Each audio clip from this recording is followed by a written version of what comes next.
All right. Well, good afternoon, everyone, and welcome to Holistic Heart Health presented by Inova Well. My name is Stephanie Roberts. I am a registered dietitian nutritionist. I have over 10 years of experience as a dietitian, and I really have a passion for public health. And I'm so excited to be with your group today. So, just a little bit about Inova Well. Here at Inova, our team of board certified experts will guide you with evidence based practices and personalized programming.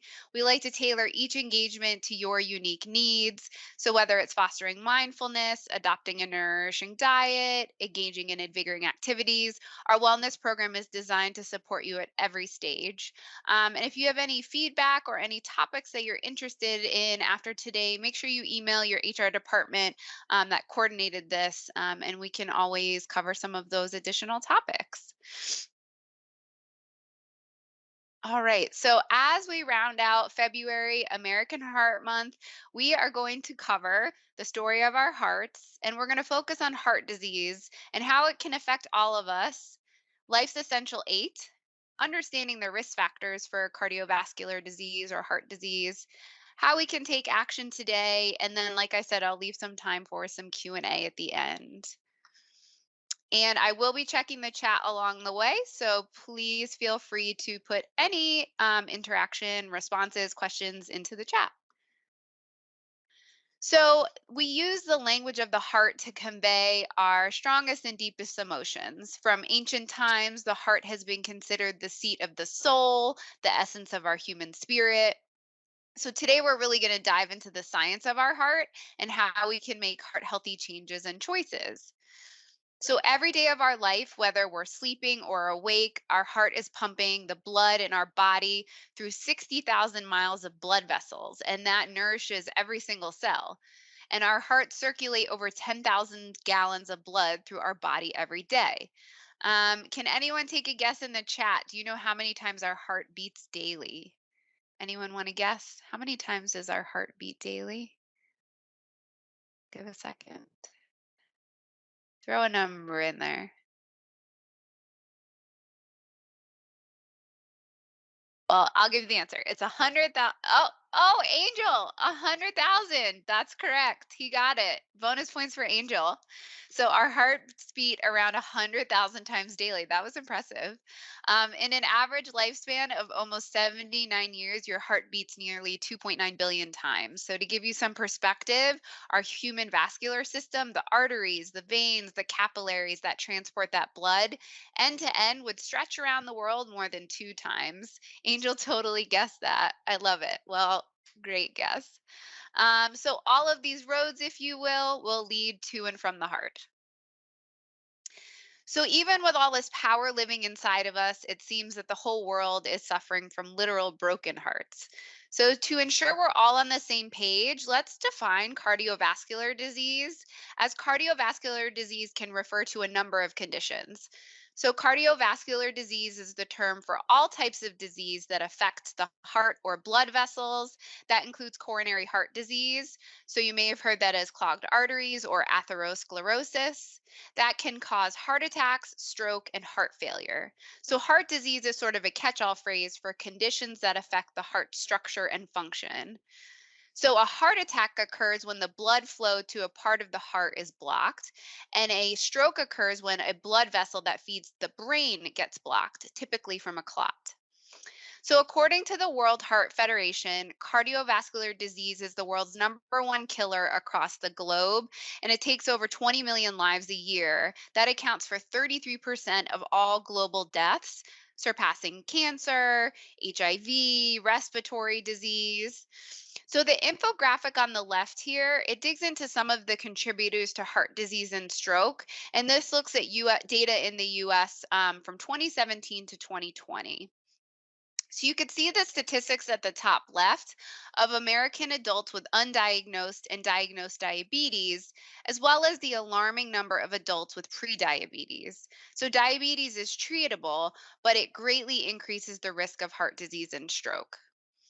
This infographic also highlights that according to the 2020 data, over 25% of the US population has high LDL cholesterol, 47% have hypertension, only 1 in 4 adults is meeting those standard physical activity guidelines for Americans.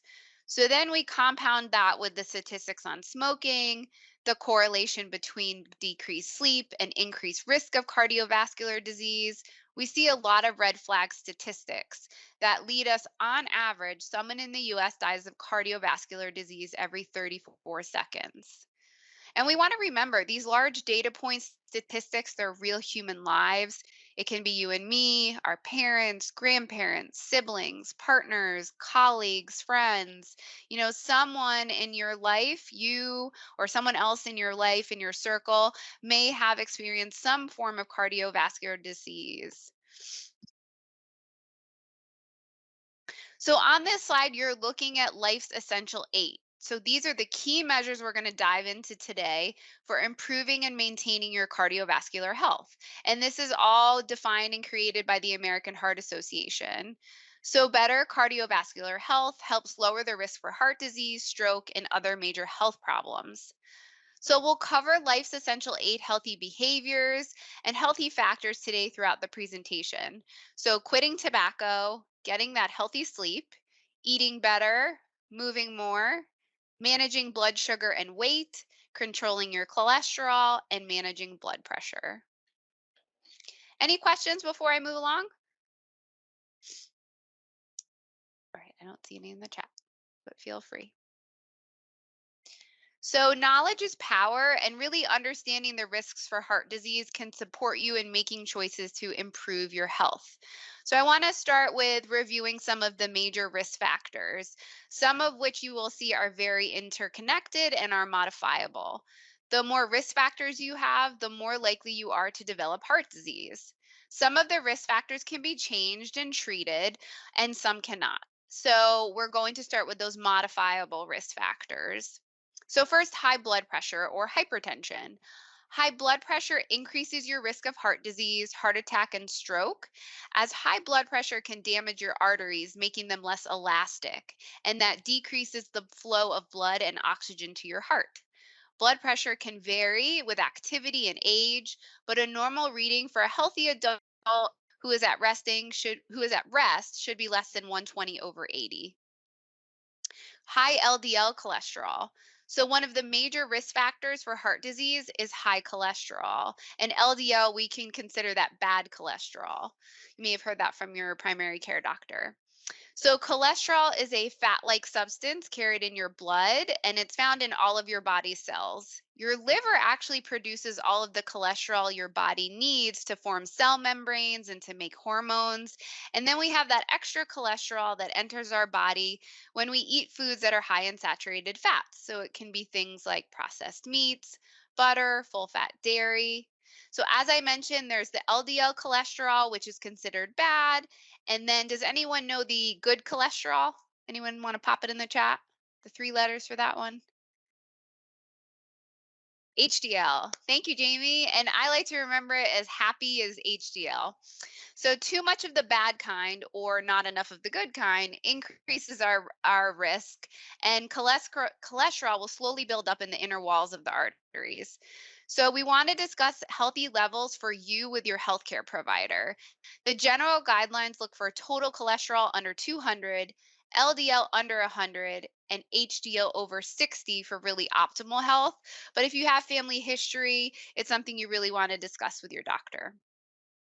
So next we'll move on to diabetes. Heart problems are actually the leading cause of death among people with diabetes, especially in the case of adult onset or that type 2 diabetes. So even when glucose levels are under control, diabetes can increase our risk of heart disease and stroke. And then those risks are even greater if our blood sugar is not controlled. So you'll want to discuss with your healthcare provider about getting your fasting glucose checked, and then also what's called your hemoglobin A1C. You may see it on your labs as HbA1c. That looks at your average blood sugar over the past 3 months. Next is tobacco. So, tobacco use is a major risk factor for heart attack and stroke. Nicotine, one of the chemicals found in tobacco and cigarettes, e cigarettes, chewing tobacco, it causes your heart to beat faster, blood pressure to rise.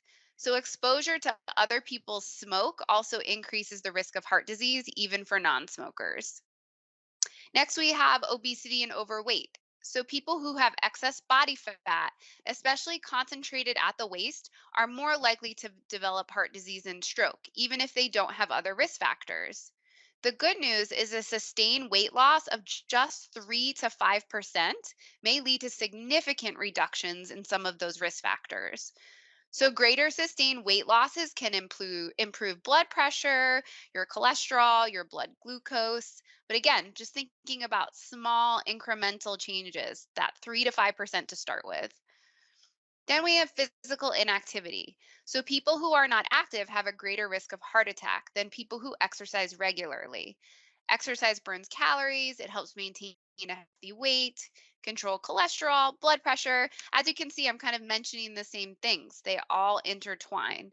And exercise also strengthens your heart muscles and makes arteries more flexible. Then we have another risk factor that's modifiable, unhealthy diet. And we'll dive into all of these, but when you eat and how much you eat can affect other controllable risk factors, your cholesterol, your blood pressure, diabetes and weight. So now these are some of the risk factors, those non-modifiable risk factors that you may be born with that can't be changed.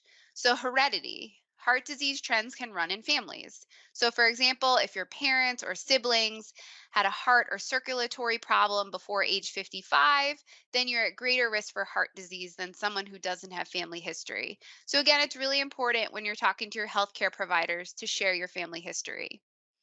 As far as gender, men have a greater risk of heart attack than women do, and men may have heart attacks earlier in life. And then age. The majority of people who die of coronary heart disease are 65 or older. So as we age, the heart's walls may thicken, arteries may stiffen and harden, and it makes the heart less able to pump blood to the muscles of the body. So, because of these changes, the risk of developing cardiovascular disease increases with age. And then we have race and ethnicity. Black people have disproportionately high rates of more severe high blood pressure, and it develops earlier in life. Heart disease risk is also higher among Mexican Americans, American Indian, Native Hawaiian, and some Asian American populations. So, this can be partly due to higher rates of obesity and diabetes. Some additional contributing risk factors we can think about are psychological health, stress. So researchers have identified several reasons why stress might affect the heart. So I'll give you one example. A stressful situation can raise your heart rate, your blood pressure, and increase your heart's need for oxygen. So that increased demand for oxygen can lead to ischemia or insufficient oxygen rich blood getting to the tissues, or it can bring on angina, which is chest pain. We also have social determinants of health, the conditions in which a person is born and lives, that can be a risk factor.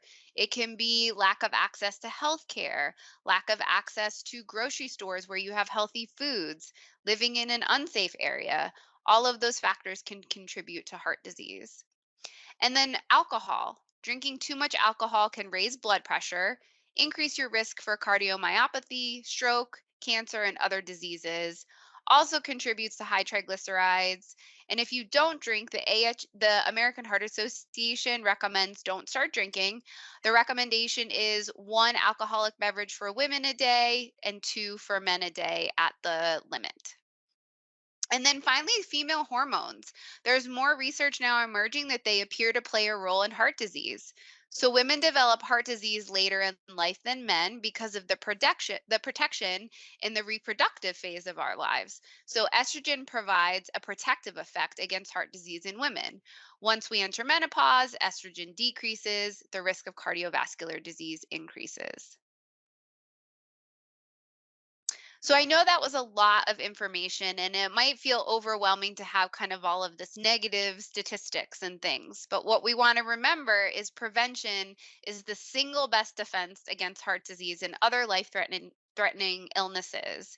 And everyone on this seminar has the power to change what you can, those modifiable risk factors.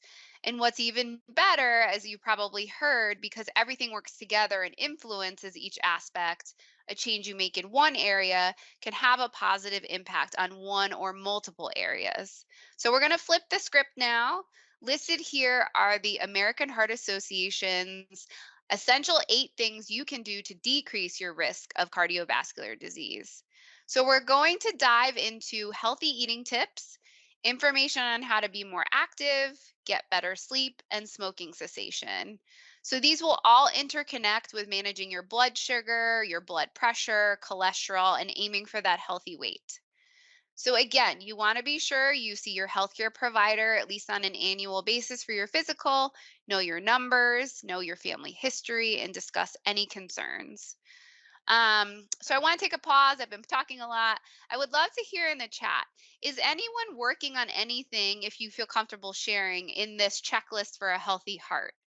Anyone working on anything to sort of increase exercise, eat healthier? Exercise. Andrew's working on exercise. Awesome. Andrew, I am with you. One of the things I am working on is increasing my strength training. I have a 2.5-year-old and a 5-year-old, and I can't use the excuse that picking them enough up is enough for strength training anymore. So I am working on strength training. I see we have lots of people on sleep. Yes, and I see that 100 emojis. So we have multiple people. Exercise and weight loss and eating healthier and sleep. So great. We are on the same page. We're going to have lots of tips and opportunities to talk about that. Thank you for the participation, by the way. All right. So first up, we want to get this one right out up in the front, quitting tobacco.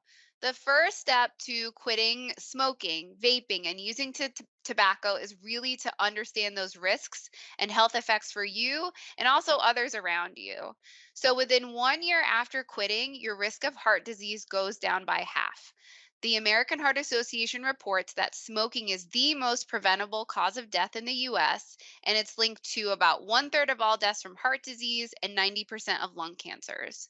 Smoking damages your circulatory system, increases your risk of multiple diseases, and this startling statistic, about half of US children ages 3 to 11 are exposed to secondhand smoke and or vape or vapor. So, what do? We want to make a plan to quit. If you're more likely to quit tobacco for good if you prepare by creating a plan that fits your lifestyle. So, this says set a quit date within the next 7 days. Make sure that fits within your lifestyle. You want to pick something that's actually feasible for you.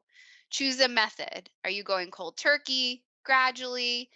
Decide if you need help from a healthcare provider, if you need nicotine replacement or medication. You do want to talk with your healthcare provider if you are going to be quitting smoking. They can be a support. Prepare for your quit day by planning how to deal with those cravings and urges. Think about sort of what triggers you to maybe want to smoke or to chew tobacco, and think about how you'll deal with that. And then quit on that quit day. And it's easier said than done, right? To have just this list and to just do it. So, again, reach out to your healthcare provider for support. Maybe you have another family member or a friend interested in quitting, and you can plan to support each other and do it together. And then finally, you can always call the number on the slide here, 1-800-QUIT-NOW. You can always come back to this in the recording. 1-800-QUIT-NOW provides free and confidential one-on-one coaching to help you quit tobacco. So whether it's cigarettes, e-cigarettes, chew, or other tobacco or nicotine products. All right, so we're going to move on to eating for heart health. So, you might know that eating certain foods can increase the risk of heart disease, but changing those daily habits or really even knowing where to begin can seem overwhelming. There's so much information out there about what's healthy, what's not healthy, what's in our food supply can become really overwhelming. So, I have 8 tips here to get you started. And I always just want to have you remember to bring it back to the basics. It's making about small changes that will gradually make a big impact. So, first is being mindful of portion sizes. So, how much you eat is just as important as what you eat. And it doesn't mean that we need to restrict. We want to have a balanced plate that's nourishing, but doesn't lead to excess calories with servings that are too large. So, overloading your plate, taking seconds, and eating like you feel stuffed, that can lead to eating more calories than your body actually needs. So, how many of us feel like sometimes you go out to a restaurant and the serving is like enough for three people? It's also part of our culture sometimes to have a lot of food put on our plate. Um, and some of us, I don't know if anyone wants to put an emoji in the chat. I know I come from the clean your plate club household growing up. So I do have to be really mindful of stopping myself when I'm full, and it's okay to leave a little bit of food left over on the plate. So I don't know if anyone else experiences that. We also want to make sure on the other end of it, we're not restricting ourselves and making our portions too small. So, for example, if you don't eat enough earlier in the day, so let's say you're just having a cup of coffee in the morning, or maybe just a small little 100-calorie granola bar, you might be extremely hungry later in the day. And especially in the evening, if we're able to sort of relax, you may tend to overeat because you're compensating for what you didn't eat earlier in the day. So we want to try to nourish our body throughout the day. Next, we want to make sure we're monitoring our hunger and fullness cues, as I mentioned. So your brain can take about 20 minutes to register that you're full after eating. So if you have that tendency to always just want to clean your plate, try to slow down. Once you start to feel like you're getting full, if you wait a little bit, you may actually feel full. On the left-hand side here, you'll see Harvard's healthy eating plate. This is a really great example of how to use just a regular 9-inch dinner plate as a model. We want to make half of our plate fruits and vegetables, half our plate color, a quarter of your plate whole grains, and then a quarter of your plate a healthy protein. We also want to incorporate healthy fats. This is not 20 years ago where we're doing all low fat everything. We want healthy fats and we want to drink water or other unsweetened beverages.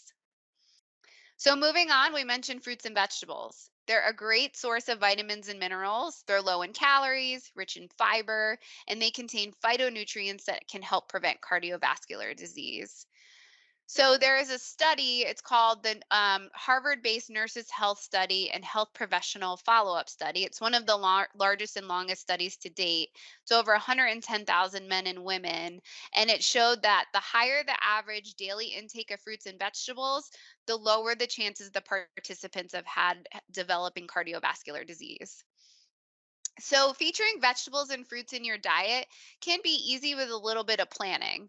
So, try to keep vegetables washed and cut in your refrigerator for quick snacks. I know if I buy a bell pepper and it's just sitting there in the bag, I'm probably not going to go and grab it. But if I take the time when I get home from the grocery store to just do a little bit of chopping, put them in a clear container, I'm more apt to go and grab them. Keep fruit in a bowl in your kitchen, things like bananas, oranges, apples, pears, things that don't, they have the peel on them that they don't need to be in the refrigerator, and you'll just remember to eat them. Also, easy things to throw in your bag for work. Choose recipes that have vegetables or fruits as the main ingredient, like a vegetable stir fry or maybe a salad with some fruit in it. And then I also want to mention frozen and canned fruits. They're just as nutritious as the fresh version. You want to make sure that you are just picking if it's canned. You don't want added syrups for fruits. You want to make sure you're looking for low sodium or no salt added canned vegetables or beans.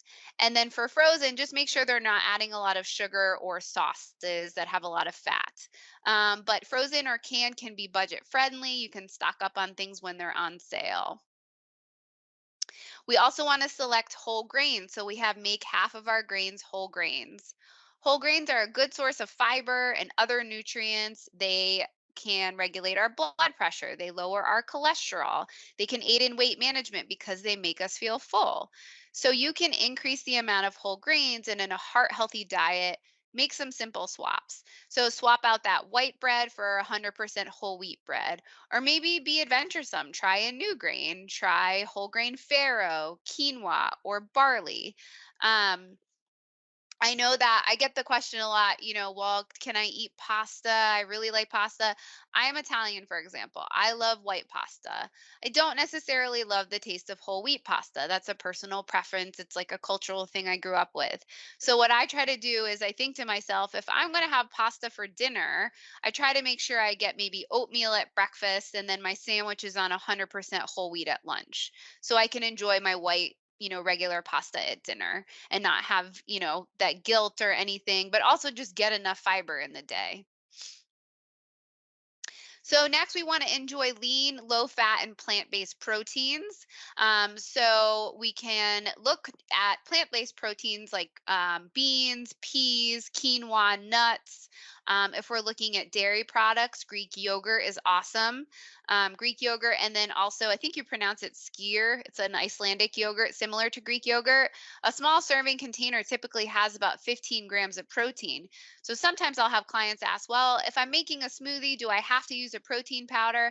I always recommend maybe putting some Greek yogurt in there and a little scoop of peanut butter. Cottage cheese. I know it's very polarizing. Some people like it, some people hate it. If you like it, it's a great source of protein. So think about how you can incorporate protein into meals and snacks throughout your day. It helps balance our blood sugar. So if you are having a piece of fruit, for example, as a snack, maybe try to pair it with a Greek yogurt that has protein, or a cottage cheese. Or some mixed nuts, something that's going to balance out your blood sugar. So, fruit is great. It has fiber, but it also breaks down into glucose. So, to make sure we're not hungry super quickly after eating something like an apple, pair it with a protein and that'll balance out your blood sugar and keep you feeling a little more full. We also want to hone in on healthy fats. So, the American Heart Association recommends limiting saturated fats to 6% or less of your daily intake. So, saturated fats are found in the butter, cheese, red meat, basically those animal based products, but also tropical oils like coconut oil and palm oil. So, decades of sound science have proven that those can raise your bad LDL cholesterol. So, research shows we want to replace saturated fats with unsaturated fats. So, unsaturated fats are predominantly found in food from plants like vegetable oils, nuts, seeds. You can incorporate olive oil, canola oil, avocados, salmon. Yes, Andrew loves avocados. You're right on the money. You can put that in a healthy diet. And it's great for a snack as well. So, let's say you're really craving a piece of whole wheat toast with a little bit of butter on there. You can maybe swap out the butter, put some spreaded avocado, and there you get some healthy fat. And it's going to balance out digestion with that carbohydrate. So, thank you for that, Andrew. Next, we want to limit or reduce sodium intake. So, consuming too much sodium, we most of us know it can lead to high blood pressure and it's a risk factor for heart disease. So, limiting salt or sodium is a really important part of a heart healthy diet. So, does anyone know how many milligrams of salt is in a teaspoon? If you have a teaspoon of salt, I'm sorry, if you have a teaspoon of salt, how many milligrams of sodium is in that? Any guesses? How many milligrams of sodium in a teaspoon of salt? 30. Anyone else? It's 2,300. There's 2,300 milligrams of sodium in 1 teaspoon of salt. And the American Heart Association, it was a good guess, Andrew. I didn't give you any context. The American Heart Association recommends up to 2,300 milligrams a day for most healthy Americans. And then if you do have high blood pressure, the limit is about 1,500 milligrams. So y'all might be thinking, okay, that's how do I even do that? 1 teaspoon is so tiny. So when you're cooking, if you're making food yourself, you're going to be putting in salt, but it's spread out, in multiple recipes typically.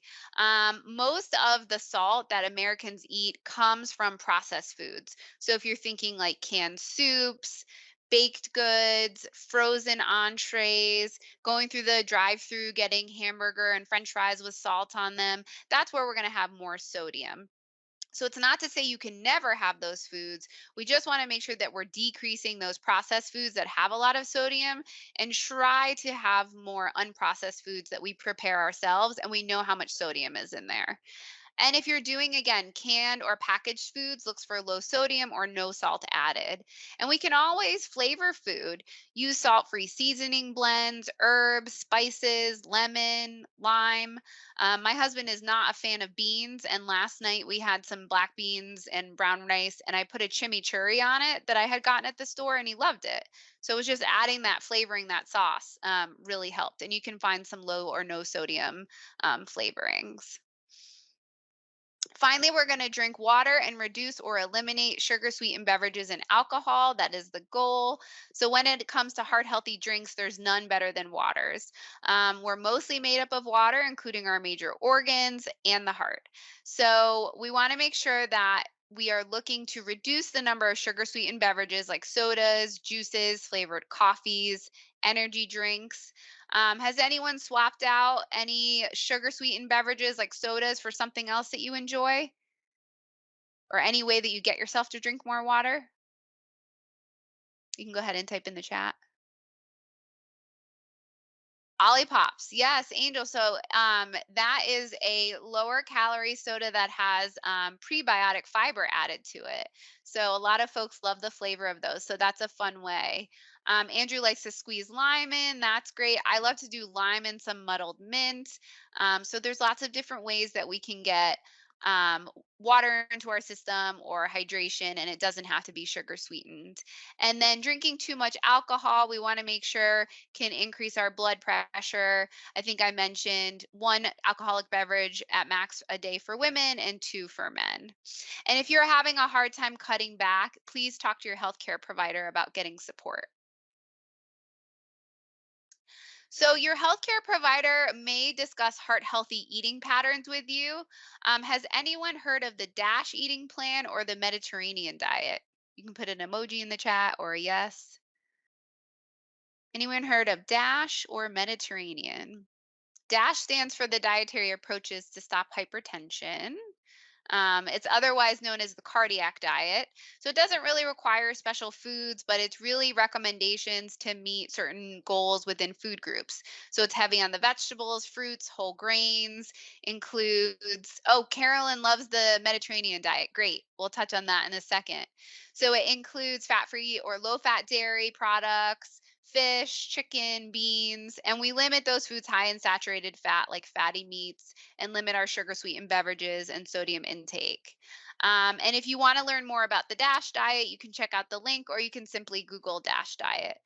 Um, the Mediterranean style diet can also help you achieve the American Heart Association's recommended healthy dietary pattern. It focuses on similar items from the DASH eating plan, but really puts an emphasis on those healthy unsaturated fats like olive oil, fatty fish like salmon or tuna, and nuts. And then also a big one is fiber. This style of eating can play a really big role in preventing heart disease and reducing risk factors like obesity, diabetes, and high cholesterol. It's interesting. It's an eating pattern rooted in the traditional habits of people in countries that border the Mediterranean Sea. Rates of heart disease tend to be lower, and life expectancies after the age of 45 are among the highest in the world. Any questions about any other diet plans that you've heard of? I know there's things like keto, paleo, Atkins, a lot of those kind of trendy diets where we're removing a food group like our carbohydrates that are higher in fat. They'll have some dramatic short term results, but in the long term are not necessarily heart healthy. And you can always reach out to a registered dietitian as well for more support if you need help. Okay, so we talked a lot about healthy eating. We're going to move on to physical activity. So, the US Department of Health and Human Services and the American Heart Association recommend at least 150 minutes per week of moderate aerobic activity or 75 minutes of vigorous aerobic activity or a combination of the two. And if that's more than you can do, start slowly and build up. Even starting with 5 minutes of exercise a day can have health benefits. So you want to set realistic goals and make small, lasting changes to prime yourself for success. We want to aim to do moderate to high intensity muscle strengthening exercise 2 or more days a week. So I mentioned this is something I'm working on. Sometimes we can tend to be like cardio bunnies and go for walks and the treadmill and things like that. So lifting weights does more than build muscle and strong bones. Strength training also contributes to heart health by building lean muscle mass, helps burn extra calories, keep blood sugar in check, improve our cholesterol. And it's again, it's okay to break up your workouts into several, let's say 10-minute sessions a day. You'll still get those heart health benefits. So I'd love to hear in the chat, does anybody have a favorite physical activity or exercise that you like to do to get you moving? Anything you like? Swimming laps. Amazing. Swimming is a wonderful way to get in cardio, especially if you have any joint issues or things like that. You can get in the pool and it can feel great. Walking, yes. Walking is very underrated. And I will say, if you get discouraged that, you wear a tracker and you're not hitting that 10,000 steps a day, that was sort of a marketing tool to get people motivated. Let's say you're at 3,000 steps a day. Make yourself a goal just to get to 4,000. Some of us work at a desk, we're on back to back calls. So just getting up and doing a quick little walk makes all the difference. So that's great. Thank you for sharing. And so this again is just tips to keep it moving, kind of building off what I was just saying. Aim for consistency, find activities you enjoy doing. You might find joining a fitness class and having accountability to your classmates or finding a fitness buddy keeps you on track. Sometimes if it's within your budget, making that monetary investment in exercise leads us to be more accountable. Oh, and Andrew likes to use the you use the Apple Watch and you close your fitness rings. Yes, so that can be a nice visual goal to get that ring closed for the day. So that's great. Um, and if we want to make sure that we are moving at work, as I mentioned, make a goal for yourself to have a backup place and plan if your schedule changes, maybe the gym is closed, maybe do an at-home workout. If you have children that are really involved in sports, you might be doing a lot of time at the field or on the indoor track. Do a few laps while your kids are doing sports. And then be sure to build an active recovery, stretching and cooling down that brings your heart rate back down, signals your muscles it's time to relax. And so that post workout routine is really important. All right. I know sleep came up, so I'm glad we have this in the presentation. So now we've fueled our bodies with nutritious food. We've had some mindful movement in our day. So the next piece is sleep for recovery and health. So most adults need 7 to 9 hours of sleep each night. Sleep plays a really crucial role in your health, and it helps your body heal, boosts your immunity, and regulates your hormones. So, if poor sleep or insomnia is caused by a short term change in your sleep or wake schedule, like jet lag, or a kid was sick and woke you up, you can typically return to a normal sleep schedule. Chronic poor sleep or insomnia can cause major cardiovascular disease risk factors. That includes obesity, high blood pressure, and diabetes. It can negatively influence your food intake as well. So you may notice if you've had a night where you haven't slept well, your hunger is really increased. That's actually hormonal. Our hunger hormone called ghrelin, I always remembered that one in school because it's ghrelin. Our hunger hormone ghrelin will increase and our fullness hormone leptin will decrease when we haven't gotten enough sleep. So your body is really signaling to you that you're hungry. Sleep deprivation, disorders have also been linked to increased inflammation in your body, and that can elevate your risk of cardiovascular disease. So, is there anyone on the seminar today? Anybody have any tips that you use to get yourself to sleep or have a restful night's sleep? Is there anything anyone on here does?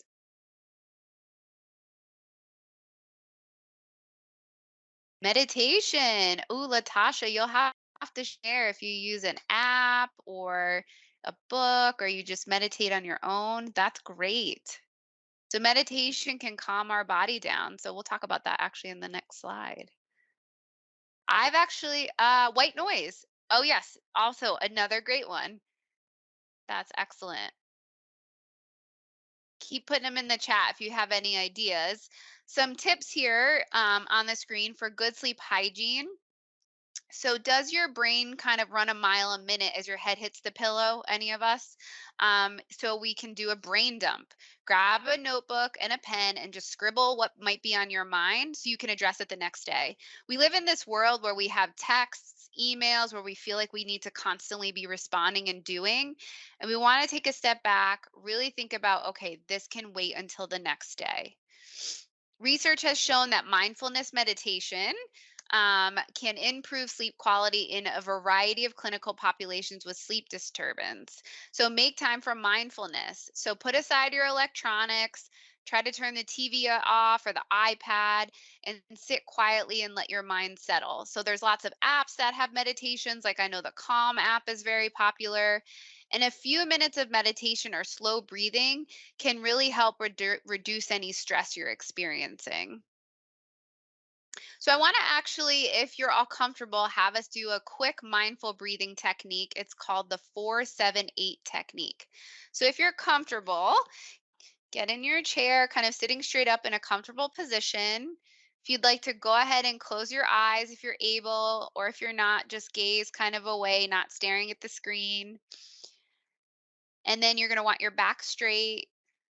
You're going to inhale and then exhale completely through your mouth, making a whoosh sound. So you'll go. So you'll close your mouth and inhale quietly through your nose, and you'll do a mental count of 4. We'll hold that breath for a count of 7, and then we'll exhale, and you'll make that whoosh sound. So I'm going to go through a complete breath with you. So we're going to inhale completely, close your mouth, count to 4, 2, 3, 4. Whoosh out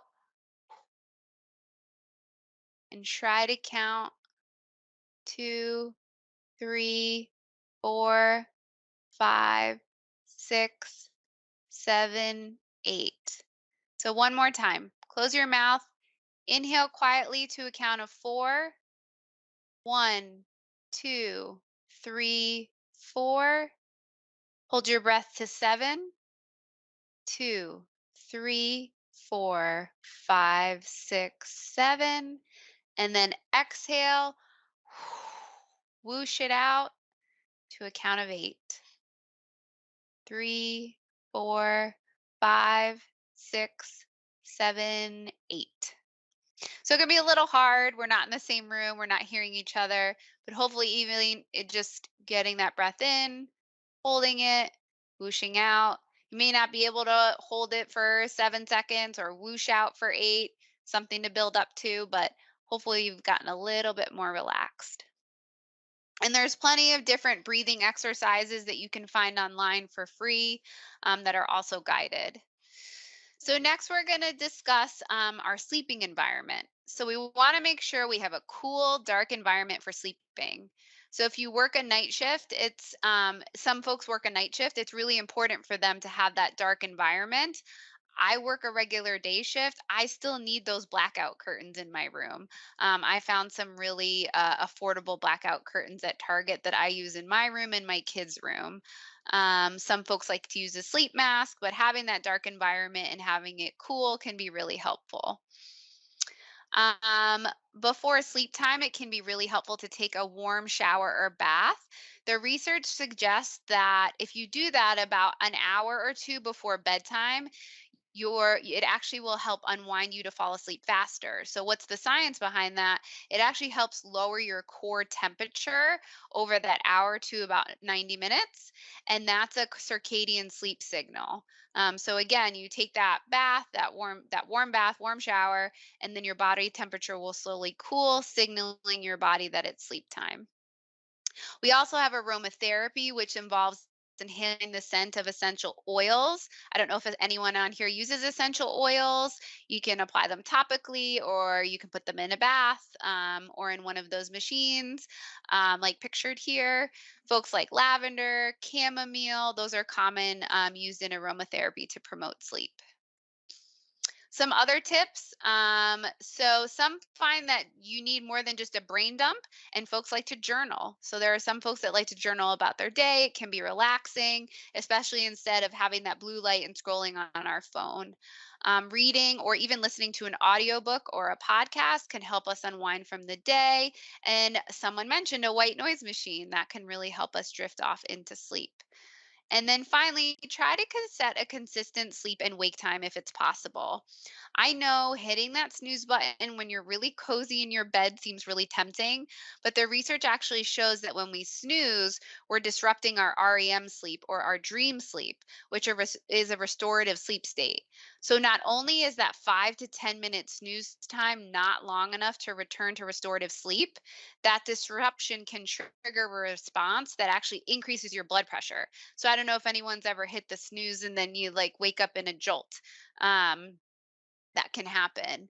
And you want to just do yourself a favor. If you're constantly pressing that snooze button, just move your alarm time up and stop torturing yourself. And I see we have a chat. Audiobooks that I've already listened to help you fall asleep faster. That's a great tip because you feel like you're not having to like listen to the story. You kind of know the story. It's familiar and comforting.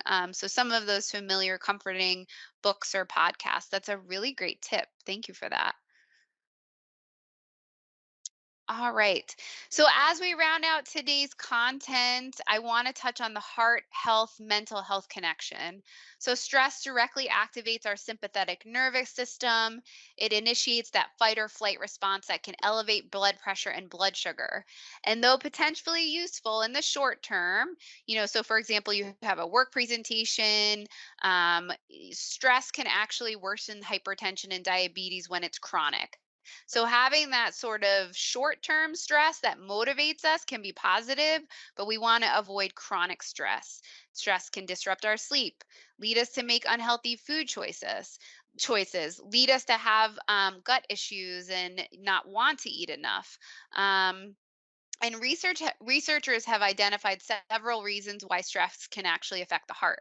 Stressful situations will raise your heart rate, your blood pressure, increases your heart's need for oxygen, and that increased demand for oxygen leads to the ischemia we mentioned before or can bring on that angina chest pain. During times of stress, the nervous system releases extra hormones, most often adrenaline, and the hormones can raise blood pressure and can injure the lining of the arteries. When the arteries heal, the walls will thicken and it makes it easier for plaque to build up. So I'm sure most, if not all of us today, have sources of stress in our life. And coping with stress is really important for our heart and our mental health. So if you or a loved one needs support, you'll see here the SAMHSA National Helpline that stands for Substance Abuse and Mental Health Services Administration. They have a free, confidential 24/7, 365 days a year treatment referral plan for individuals and families facing mental or substance abuse disorders. You can also go to findtreatment.gov. So there's a resource for stress management or anxiety. So I want to have us remember that you've got the power. We want to make sure we're taking action, eating better for life, getting and staying active, being aware of and managing those numbers, your cholesterol, blood sugar, blood pressure, trying to manage your stress in a healthy way, sleeping well, and we're eliminating smoking, tobacco, and trying to eliminate that alcohol as much as possible. And practice those heart healthy activities that bring you joy every day. So I want to ask the group, sort of as we're rounding out, what is one thing you might be willing to try or experiment with to keep your heart healthy? Something from this slide, something we discussed, maybe a colleague brought up in the chat. Anything new you want to try? I think for me, I want to try the tip of listening to an audiobook that I've already read the book. It's a great idea. Any other tips or anything you want to try? All right. Well, while y'all are thinking, I will go ahead and move us into the question portion and stop the recording. So thank you all so much for participating.